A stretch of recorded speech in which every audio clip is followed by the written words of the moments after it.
television. And Cam Newton, if he is going to come back fully healthy at the beginning of the season, what Antonio Brown will give him the deep threat that he needs. No disrespect to DJ Moore and Devin Funchess, but they weren't able to take the top off the defense consistently like AB would be able to. And then you pair him with Christian McCaffrey, now you have the trifecta you need in that offense. Yeah, I mean, as far as fixing Cam Newton is concerned, Cam Newton went a long way to fixing himself last year with Norv Turner, talking to both of those guys, doing a Carolina Panthers game. For 8 games?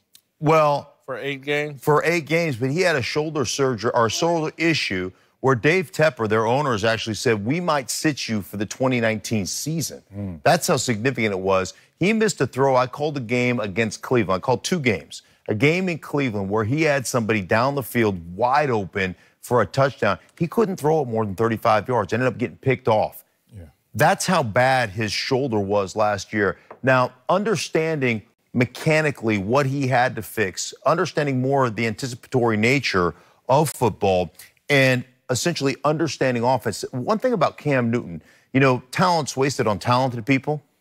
And one of the issues that Cam Newton had is he's so physically gifted that he could get away and still be an MVP without truly understanding all that he needed to understand about playing the quarterback position.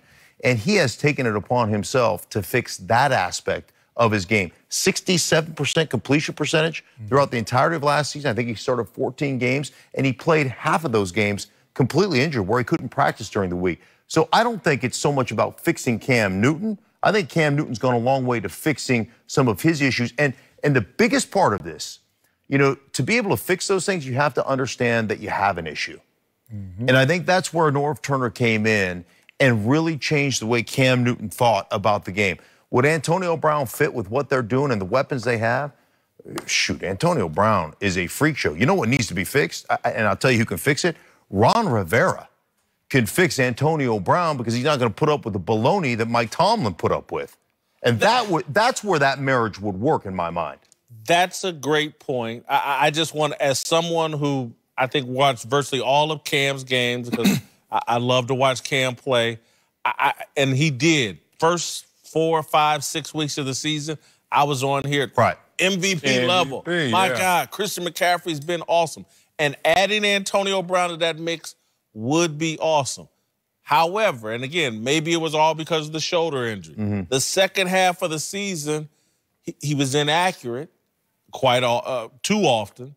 And again, obviously, the obvious shoulder problems prevented him from throwing it downfield.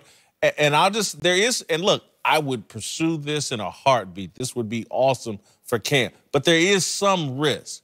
Antonio Brown playing with Ben Roethlisberger, a guy that, regardless of whether they get along or not, Ben knows how to get AB the ball, and he does it often. If Cam somehow isn't as accurate, doesn't get him the ball on time the way Ben did, Antonio Brown's not a guy that's going to go quietly into the night. And look, the Panthers moved on from Steve Smith, an outspoken diva-type receiver, because they wanted Cam to have the freedom to throw the ball wherever the defense dictated.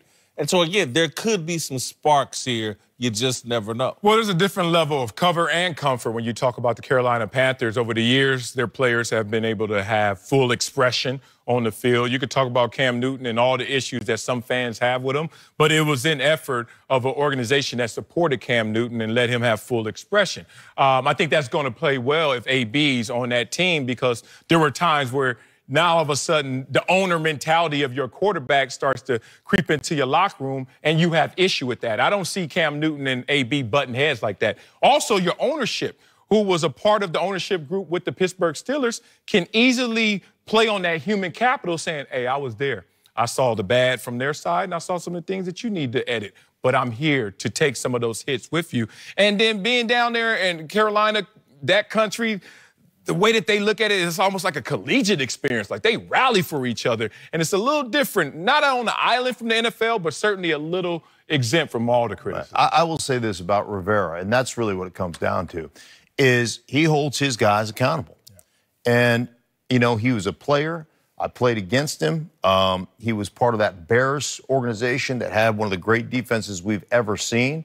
Ron was a backup player in that, and he became a starter later on in his career. He was a really good player, but he is one of those guys that will hold you accountable. And Antonio Brown has been allowed to be a diva in Pittsburgh. He has been allowed by Mike Tomlin, as has Ben Roethlisberger. They have allowed that kind of behavior, and I just don't believe that Ron Rivera is going to go down that road. All right, coming up, Colin Kaepernick has his sights set on the NFL, but could a big payday actually lure him to the new XFL?